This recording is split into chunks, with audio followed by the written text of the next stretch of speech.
Hello and welcome. It's Friday. It's time to address all the bits and bobs of tabletop role-playing game news that we might have missed. I don't know if you can hear me over the traffic, but we're gonna try.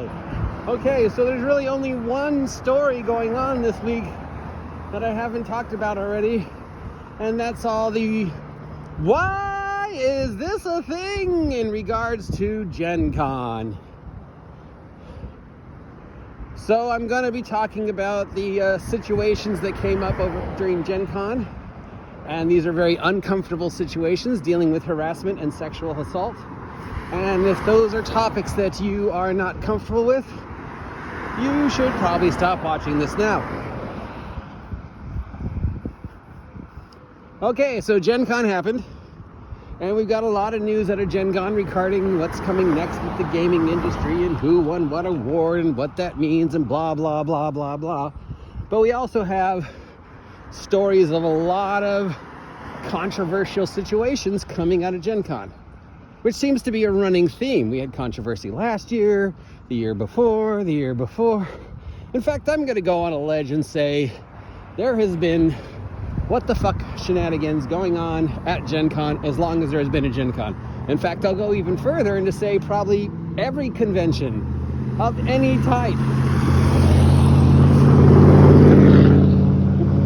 There are probably things that have gone on that we would look at and go, ooh, cringe.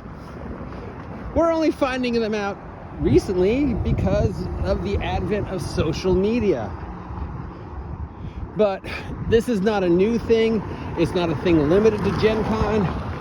I don't want people pointing a finger and going, well, it's gamers, so that's why this happened. No, this is probably happening at boat shows, gun shows, sports memorabilia conventions, duck conventions. If there's a convention, chances are there's some such nonsense going around. So that said, we have coming out of Gencon stories of harassment and stories of sexual assault. Now, I don't have all the information. This is only going off what I've read. So obviously take anything I say with a grain of salt. Any information we're getting is, bits and pieces at best, but this is what I generally know as of today, and this information could change. So before you get angry at me for just spouting lies or not researching or whatever, just understand there's not a lot to research yet.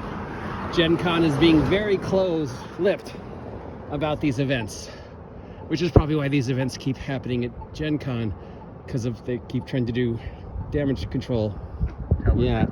All right, so let's address the sexual assault one first and then the harassment first. We have multiple women who have come forward in the past couple days filing sexual assault charges based upon things that happened to them during Gencon. The irony is all these sexual assault charges are all directed towards one individual. Every woman that has come forward and filed an assault charge so far has fingered one person. So that's 2-3 women that we know of who have come forward and said, I was sexually assaulted at Gencon by this person. Irony is the person who they claim sexually assaulted them is a woman. All 3 women claim they were sexually assaulted by a woman. Add further to the irony, the woman in question who is the suspect in these assault charges is someone who has gone on record as being very much woke, very much Me Too, very much, equality for women, very much attacking men for being sexual predators. And then it turns out that this woman, if these accusations are true, is a sexual predator. And she was actually out doing all the things that she has taken a stance against. Here's somebody who's saying, protect women, men are horrible, sexual assault is horrible, Me Too, woke, social justice, blah, blah, blah, blah, blah, sparkle troll as we call them. And then it turns out she's a sexual predator. Imagine the damage that would do if even one of these cases sticks.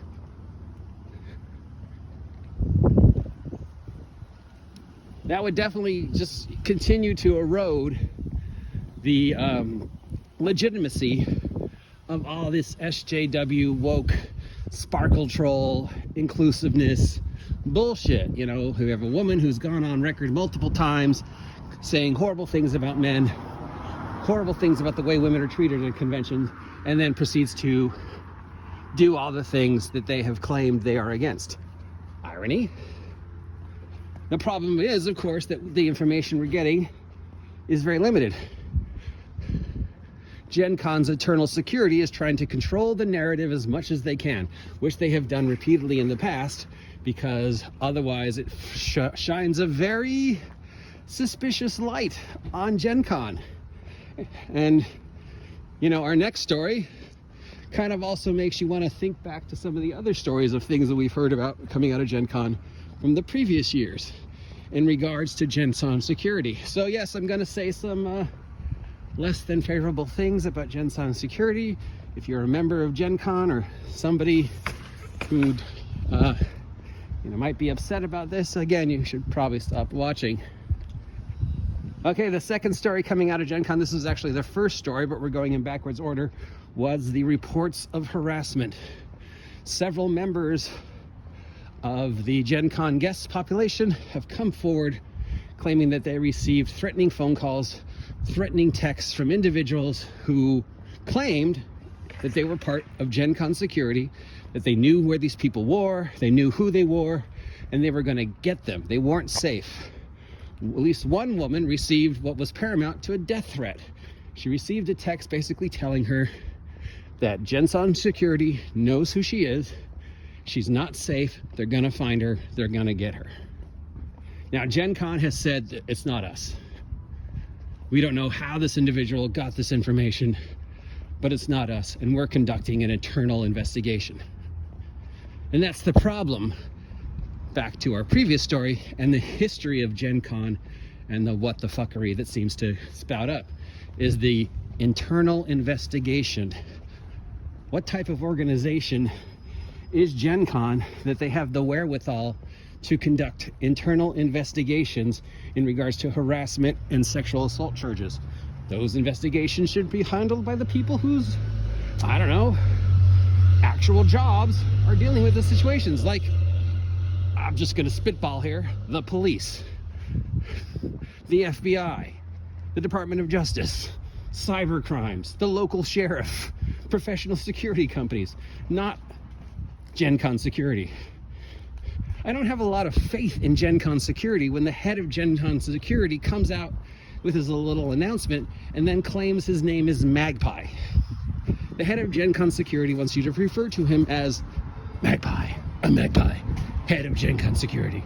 Yeah, I feel like you're really competent. You're really the individual who should be conducting an internal investigation as to how personal information was made available and used to harass multiple individuals at your convention. Now, sure, any script kiddie with a cell phone and decent internet connection and some level of hacking knowledge could probably hack the information that is stored in the Gencon database. I seriously doubt Gencon has Department of Defense layers of computer encryption and security. So yeah, we could say that oh, they were hacked, whether externally or internally, and that's probably what they're gonna say, is we were hacked. Except the information was so specific that it throws out that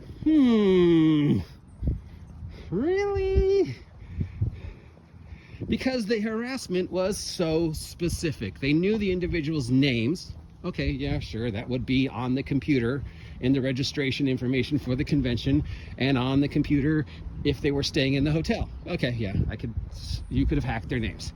They knew their room numbers. Okay, I guess you could have got that by hacking the hotel or whatever, where they were staying, but then you're sort of assuming that everybody you're harassing is staying at the same hotel.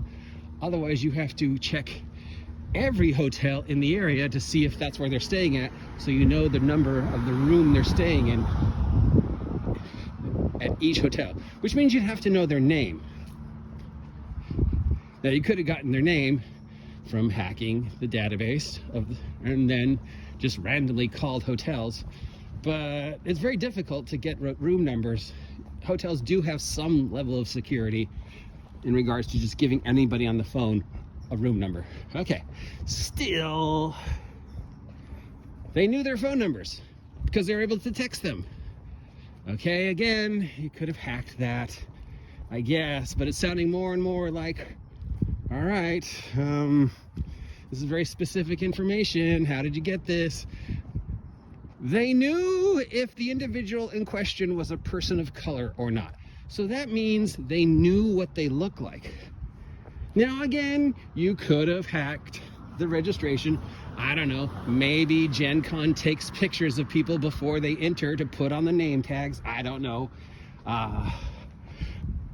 But the amount of hacking work you would have to do to match a name to a face, if you don't have easy access to a face database, and then making sure that person is exactly that person. I mean, it could be done, given enough time and effort, but again, how'd you know what they look like? How'd you know their name? How'd you know their room number? How'd you know their phone number? They knew if the person, as I said, referred to themselves as a person of color or not. They also knew if the person had a personal pronoun and if the person was other than their apparent gender. Now we're getting to deeply specific information. How the fuck do you know, simply by looking at someone, their name, their phone number, their room number, that they identify as a member of a specific heritage or color, person of color, that their gender identification, and their pronoun? The only way they could have gotten two of those three is if they specifically hacked the Gencon database. And why? Because we know, as of last year, Gencon started giving people the option to put that information on their registration. So you could go and register for Gencon, put your name. You could also put your personal pronoun, and you could even your gender identification and sexual orientation if you wanted to. But you could definitely, say OGGM, personal pronoun, Batman, because that's my personal pronoun, Stephanie Brown, personal pronoun, she, her, Mikhail Archer, personal pronoun, they, them. That's an option. You could also have the option to, LGBTQ or whatever. But the only way that information would have been available is if, one, the person had access to the database, and two, knew exactly who they were looking for, because the attacks were so specifically directed towards specific individuals. Which means Gencon really needs to step up its security, because we know shit happened last year, we know people have been physically assaulted in the past, and all these questions bring up all these assaults and all this what the fuckery brings up the questions. How do you know this? How did you know exactly what that guy looked like and exactly where he was? Howdy. So you could go and assault them. How does this guy know exactly who this woman is, know her phone number, know her room number, know her personal pronoun, and know the color of her skin, and be able to threaten them over a text? And when that woman lodges a complaint, her response is, Gencon is looking into it. Same with the people who came forward with the sexual assault charges. Now, hopefully these people have all gone to the police since then, but the response from Gencon so far has been, we're looking into it. Gencon's internal security is looking into it. And I can't really imagine the level of expertise Gencon has for personal security. Much less, I really do not feel comfortable putting the fate of my harassment charges in the hands of a gentleman who wants to be referred to as Magpie. Now, he could be really good at his job. I don't know, Magpie, if you're listening, maybe you're a stand-up guy, maybe you're exceptionally good at your job, and maybe Magpie is your personal pronoun because you don't like being referred to by your real name. That's fine, okay? If I insulted you, I'm sorry. But on the other hand, for just a passing stranger, if I'm looking at these reports and I'm seeing Magpie, I'm gonna be like, yeah, what? Some guy named Magpie? I don't feel safe. I would feel safe if it was Chief of Police investigating, you know? The FBI is looking into, but not Gencon Internal Security. And again, I know this is not unique to Gencon, and I know this is not a new thing. Every convention, especially any convention dealing with highly passionate individuals like hobbyists, you get a lot of people in a hotel swirling around. A lot of things can happen, and now more so than ever because it's so easy to get people's personal information. Now we could toss Gencon a bone and say, yeah, maybe you were eternally hacked from inside the convention center by somebody who knew exactly what they were doing and specifically what to look for because they specifically were targeting these individuals, and they somehow knew these individuals were at the convention. So maybe you're off the hook, Gencon, but I don't know. That's a lot of work. When it'd be a lot easier to just go, yeah, you know, somebody that worked for you got the information. How else would they know exactly where they are? And as for the sexual assault charges, I am terribly sorry. It is awful to any of the women who are victims of this sexual assault, if it is in fact true. And if it's in fact true that the person who perpetrated the sexual assault is a woman, and is a woman who up to now has been very, very vocal in the SJW, woke,